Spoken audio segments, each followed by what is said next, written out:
Hello guys and welcome back. So Kazunori himself has posted a new silhouette teaser for the next GT7 update. And as you guys know, as general GT7 players, really Gran Turismo 7 has just been a bit of a drought for like the last 2 months, and a lot of players have really been getting bored. So really, it's just great to see some silhouette teasers again, even though I know it's either a good update, a mid update, or a bad update. But considering the cars I know of, I think this is actually going to be a pretty nice update. So let's start with the first car at the far left of the side. At the car at the far left. That big car is an Ioniq 6N. Now this is a sports saloon made by Hyundai, and it is a part of the N division, which is basically like their own sports car division. So it's actually a fully electric vehicle. And basically what Hyundai is doing with the electric vehicles is they're trying to make their cars enthusiast vehicles for people. It's like enthusiast vehicles that people can like find joy in electric. So they're really trying to make electric cars apparently fun to drive. So they're just doing that with the Ioniq 5 and some other cars. But really, the way this car looks, I gotta say, I really don't like it. I think it looks like a stretched out toaster on wheels. Like, it really doesn't look nice. And the rear, man, just that rear end looks awful. I gotta say, the design is absolutely terrible. But in terms of power, it's got 166 kilowatt and plus another 282 kilowatt electric motors, front and rear. And it has a electric single speed reduction gear all-wheel drive. This car also doesn't really have anything. It has like this fake shifting mode. It's basically called the NE shift. So it's like a certain version. We can turn it on and it can replicate actual gears from the fake paddle shifters. So you can enjoy a fake shifting sensation. So really it's just a fake shifting. Also, I wonder if we can actually get torque distribution with the car, because it'd be really cool to actually like manage the distribution of torque, because it's an actual feature of the car. And considering that Gran Turismo and Hyundai are partnering, I think they should really put their time to add these small features that should make the car a lot more better. It also has a drift optimizer that we don't really care about.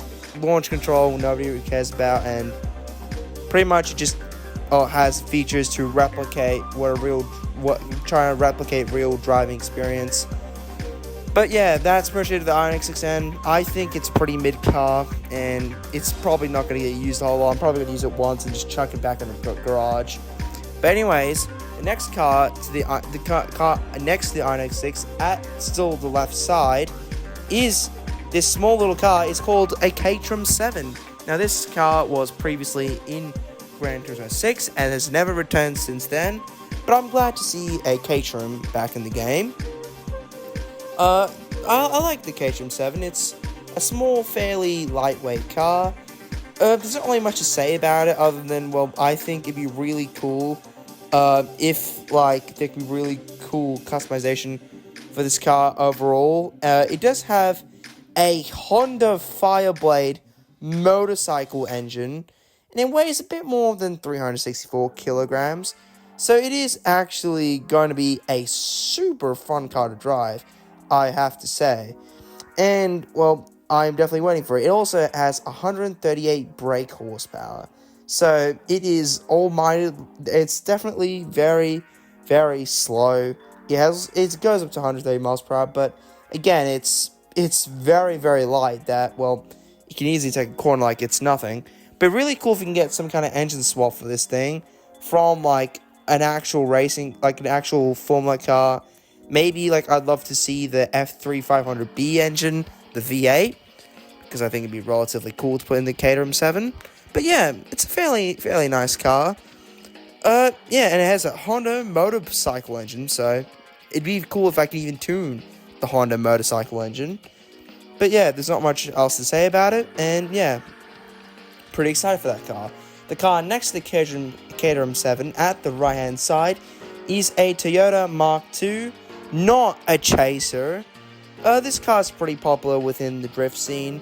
Pretty much people just build drift cars out of this, and yeah, I don't really know much about the Mark II, so I can't really say much about it, but it looks interesting, and I'm definitely excited to see what there is in terms of customization. I know there has a 1JZ in it, so that's already, well, a good engine, and there's no car in Gran Turismo that has a 1JZ, so 1JZ is pretty cool engine. The engine swaps I'd like to see is maybe like the V8 from the SC430 GT500, or like the Tom's Casual Supra V8. That's what I'd love to see in this thing. No. And the Tom's Casual Supra does not have a V8. That has a inline-4 3S GTE.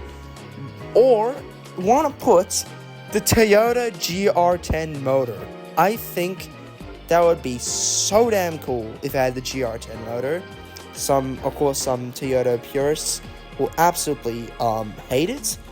But anyways, moving on. The car at the far left behind the far right behind, so behind the Mark II, is actually the JZX100 Chaser.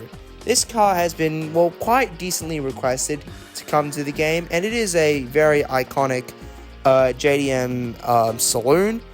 It's a pretty nice sedan, I gotta say so. It is very popular in the drifting scene, and there used to be, I think there was a JZX100 LM race car that used to be back in Gran Turismo 1 as a racing modification, and this car raced in the Japan Touring Car Championship. And the one livery I'd love to see is the Toyota Team Tom's Zent livery. I think it's a super cool livery, and I really cannot wait to just customize the car to maybe put that Zent livery if we can get the JTCC body kit. That'd be really cool. Maybe you can build a cool replica race car. And also, I really like touring cars. I love 90s touring cars, like British Touring Car Championship, the Australian Touring Car Championship, and a lot of other touring cars. So definitely, yeah, it'd be cool to build this thing. In terms of engine swaps, what I want to see for this thing, I want to see I wanted to see a 2JZ, of course, because why the hell not? A 3S GTE, or a BMW P65 V8 from the Z4 GT3, simply because it's a really, really good sounding V8 and it's a Group 3 engine, so you can put it in it and tune it for like World Touring Car 700 and it'd be a super cool motor. Or basically, you can even take like the Toyota GT1 engine. That'd be really cool. Take the engine out of the TS10. Yeah, and that's what I think for engine swaps it should get, but of course, there's been no engine swaps confirmed, so I'm just gonna have to wait. But there's one question though: would it be the Tom's X540 Chaser? And if it is the Tom's X540 Chaser, then it'd be pretty cool to see the car. And because it hasn't been in the game since like GT6, and it's a Tom's Chaser, so why would I not want to see it? But anyways, that'll be a wrap up for today's video. I hope you guys enjoy it, and yeah, I'll see you in the next one. I'll probably cover more when there's more news in the update, but for now, there's not really much news other than just silhouettes, so goodbye.